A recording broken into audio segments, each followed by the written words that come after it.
대형 사고가 터졌나 판사 블랙리스트? 아이고 정말 큰 대형 사고입니다. 사법부 이용주 의원이 판사 출신이시죠? 저는 검사 출신입니다. 검사 그래요? 출신인데요. 근데 그 당시 옛날에 증거 조작을 왜 했어요? 저하고는 전혀 무관한 겁니다. 아 그래요? 이 사법부 역사상 이게 만약에 사법부 판 블랙리스트가 제가 보기로는 현재로서 이미 확인이 됐다고 봅니다. 없다는 게 아니고 확인이 됐다고 보고 이게 추가적인 이용주 의원님 법조 기사가 나오면 사람들이 잘 어려우니까 안 보거든요. 개괄 설명을 좀 해주세요. 간단히 보면 이거죠. 대법원이 대법원장이 예. 대법원이 자기 조직을 시켜서 각각 판사들을 사찰했다. 현재 어떤 판사들이냐 일반적으로도 사찰했고 특정 법관들 민감한 사건들을 다루고 있는 특정 법관들에 대해서는 조금 더 자세히 그리고 또 가장 중요한 게 그죠. 영향력을 미치려고 시도를 했다. 아직까지 증거 자료로는 영향력을 미쳐 성공했다는 자료는 아직 안 나와 있으나 나올 수도 있겠지만은 영향력을 미치려고 시도했다는 것 자체만으로도 사법부 역사에 큰 오역일 뿐만 아니라 누군가는 책임을 져야 되고 어쩌면 형사적인 책임까지도 갈 수 있는 중대한 사건이다. 근데 이제 더 문제가요. 뭐 판사들의 성향을 분석했고 그다음에 영향력을 미치려고 했다도 경천 동지할 일인데 더 큰 문제가 국정원 대선 개입 사건의 판결 결과를 가지고 청와대와 대법원이 교감을 했고 판결 결과를 사실은 조정하려고 했었던 것 아닌가라는 의혹을 자아내는 문건도 나왔어요. 이건 굉장히 큰 거거든요. 예를 들어서 원래 국정원은 원세훈 국정원장이 2012년 대선에서 네네네. 국정원을 동원해서 대선 댓글 개입을 했고 네. 그 문제에 대해서 1심에서는 선거법은 무죄, 네. 국정원법 유죄. 근데 2심에서 선거법, 국정원법 둘 다 유죄가 나왔거든요. 그렇죠. 그 이후로 이게 도대체 어떻게 된 거냐를 조사한 겁니까? 아니면 그 전서부터 재판에 개입을 하려고 했던 겁니까? 그러니까 사실은 김영한 전 민정수석의 수첩에 그 사건의 1심 판결 선고 결과가 미리 적혀져 있었어요.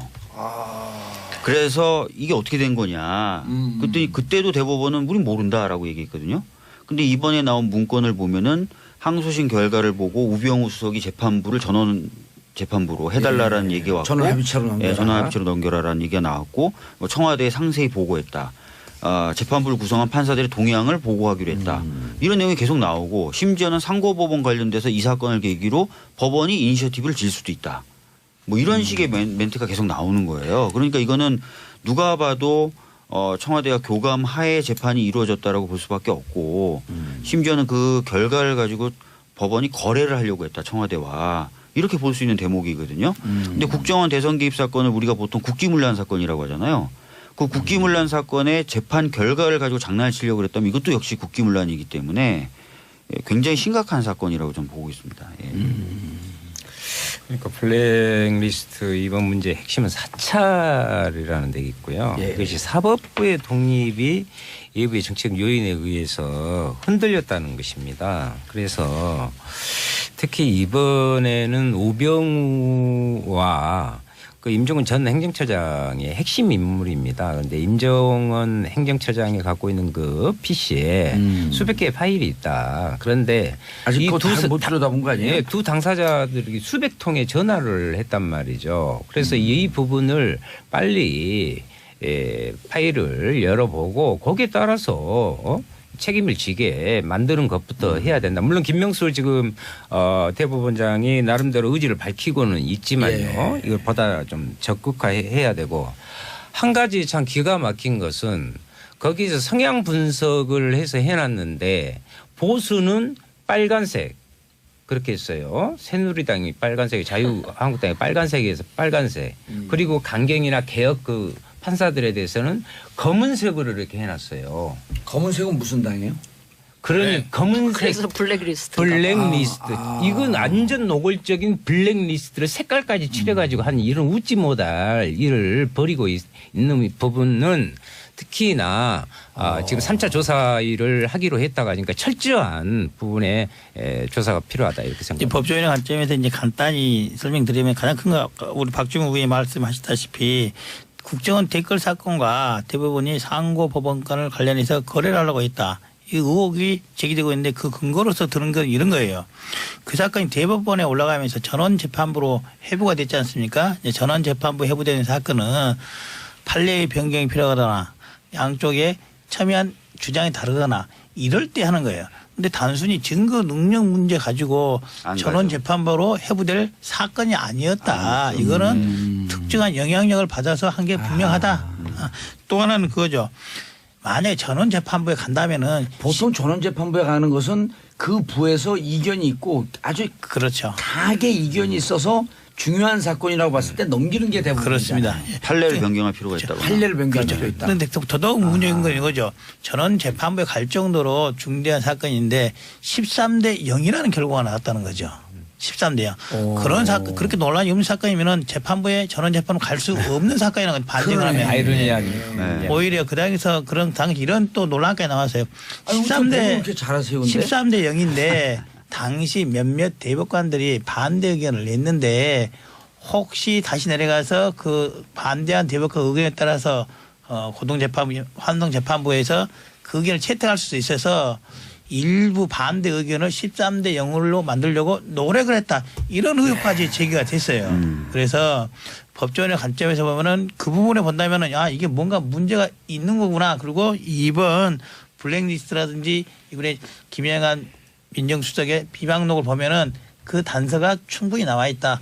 누군가는 책임을 질 수밖에 없지 않나라는 생각이 강하게 드는 거죠. 그러니까 굉장히 재미있는 게 김영한 전 민정수석이 수첩 나왔을 때도 대법원은 그거 우리하고 상관없다. 그러니까 김영한 민정수석이 그냥 장난삼아 그냥 수첩에 쓴 거예요.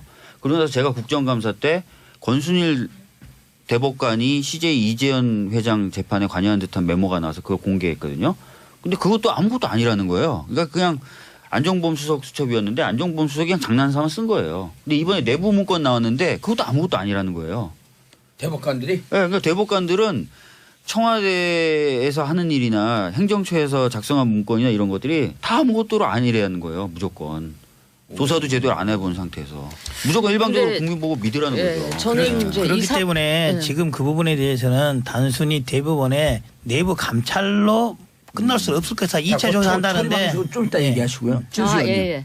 아니 저는 이번 사태를 보면서 사실 우리 대한민국 헌법은 완전히 삼권 분립의 정신을 기초로 만들어져 있잖아요. 근데 이거는 국민들이 의아해요. 그거에 완전히 위배되는 일이 벌어졌다고 보고 이게 바로 이제 사법개혁 이 왜 필요한지를 이제 극명하게 나타내주고 있다 이렇게 생각을 하고요. 근데 이제 한 가지 김명수 대법원장 분명히 문제가 있다 이런데 동의하시는 거예요? 아, 문제가 있죠. 뭐 지금까지 밝혀진 게 팩트에 근거해 있다면 이거는 이제 헌법 위배 내지 뭐 국기문란이라고 할 수도 있고요. 그런데 그래서 이 검찰개혁 못지않게 이제 사법개혁도 굉장히 중요해진다. 이걸 다시 한번 느끼게 되는데, 근데 앞으로 이 진행될 이 사법개혁의 방향이 사법개혁이라는 이유로 너무 한쪽도 이념으로 편향된 이런 방향성을 가지고 하면 안 된다라는 거를 저는 그 단서로 말씀을 드리고 싶어요. 예. 마지막 단서를 붙인 부분이 예. 얼마 전에 이제 자유한국당에서 말한 거와 똑같은 것 같아요. 뭔 말이냐. 예, 김명수 대법원장이 그에 대해서 입장을 발표하고 한 부분에 대해서 자유한국당에서 그런 말을 했어요. 김명수 대법원장이 하는 거 지금 사법에 정치화하고 있다라고 규탄을 했어요.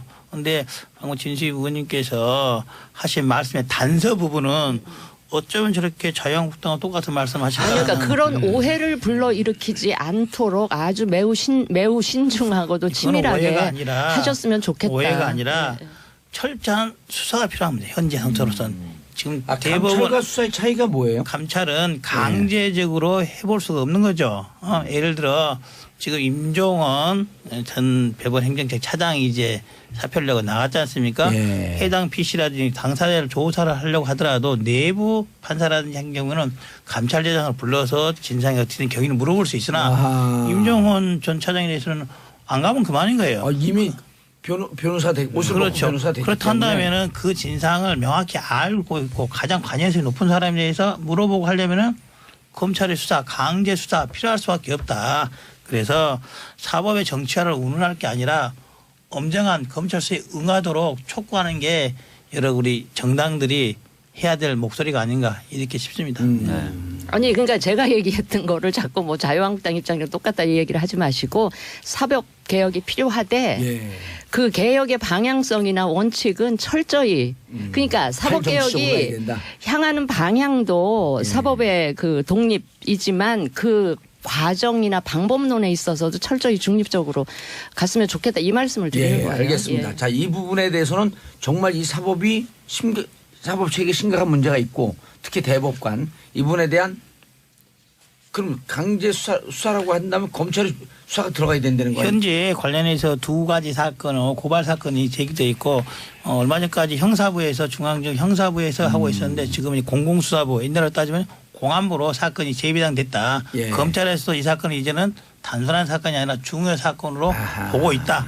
이 정도 말씀드리겠습니다. 알겠습니다. 자, 이제 또 우리가 하려고 했다도 경천 동지할 일인데 더 큰 문제가 국정원 대선 개입 사건의 판결 결과를 가지고 청와대와 대법원이 교감을 했고 판결 결과를 사실은 조정하려고 했었던 것 아닌가라는 의혹을 자아내는 문건도 나왔어요. 이건 굉장히 큰 거거든요. 예를 들어서 원래 국정원은 원세훈 그 국정원장이 2012년 대선에서 네네네. 국정원을 동원해서 대선 댓글 개입을 했고 네. 그 문제에 대해서 1심에서는 선거법은 무죄, 네. 국정원법 유죄. 근데 2심에서 선거법, 국정원법 둘 다 유죄가 나왔거든요. 그렇죠. 그 이후로 이게 도대체 어떻게 된 거냐를 조사한 겁니까? 아니면 그 전서부터 재판에 개입을 하려고 했던 겁니까? 사찰했다. 현재 어떤 판사들이냐 일반적으로도 사찰을 했고 특정 법관들 뭐 민감한 사건들을 다루는 특정 법관들에 대해서는 조금 더 자세히 그리고 또 가장 중요한 게 그죠 영향력을 미치려고 시도를 했다. 아직까지 증거 자료로는 영향력을 미쳐 성공했다는 자료는 아직 안 나와 있으나 나올 수도 있겠지만은 영향력을 미치려고 시도했다는 것 자체만으로도 사법부 역사에 큰 오역일 뿐만 아니라 누군가는 책임을 져야 되고 어쩌면 형사적인 책임까지도 갈 수 있는 중대한 사건이다. 근데 이제 더 문제가요. 뭐 판사들의 성향을 분석했고 그다음에 영향력을 미칠 하에 재판이 이루어졌다라고 볼 수밖에 없고 심지어는 그 결과를 가지고 법원이 거래를 하려고 했다. 청와대와. 이렇게 볼 수 있는 대목이거든요. 근데 국정원 대선 개입 사건을 우리가 보통 국기문란 사건이라고 하잖아요. 그 국기문란 사건의 재판 결과를 가지고 장난을 치려고 그랬다면 이것도 역시 국기문란이기 때문에 굉장히 심각한 사건이라고 저는 보고 있습니다. 예. 그러니까 블랙리스트 이번 문제의 핵심은 사찰이라는 데 있고요. 예. 이것이 사법부의 독립이 일부의 정치적 요인에 의해서 흔들렸다는 것입니다. 그래서 특히 이번에는 우병우와 그 임종근 전 그러니까 사실은 김영한 전 민정수석의 수첩에 그 사건의 1심 판결 선고 결과가 미리 적혀져 있었어요. 그래서 이게 어떻게 된 거냐. 그때도 대법원은 우린 모른다라고 얘기했거든요. 근데 이번에 나온 문건을 보면은 항소심 결과를 보고 우병우 수석이 재판부를 전원 재판부로 해달라라는 얘기가 왔고 전원합의체로 넘겨라. 전원합의체로 넘겨라라는 얘기가 나왔고 청와대에 상세히 보고했다. 재판부를 구성한 판사들의 동향을 보고하기로 했다. 이런 내용이 계속 나오고 심지어는 상고법원 관련돼서 이 사건을 계기로 법원이 이니셔티브를 질 수도 있다. 뭐 이런 식의 멘트가 계속 나오는 거예요. 그러니까 이거는 누가 봐도 청와대와 교감. 대형 사고가 터졌나 판사 블랙리스트. 아이고 정말 큰 대형 사고입니다. 굉장히 사법부 이용주 의원이 판사 출신이시죠? 저는 검사 출신입니다. 검사 그래요? 출신인데요. 근데 그 당시 옛날에 증거 조작은 왜 했어요? 저하고는 전혀 무관한 겁니다. 그래요?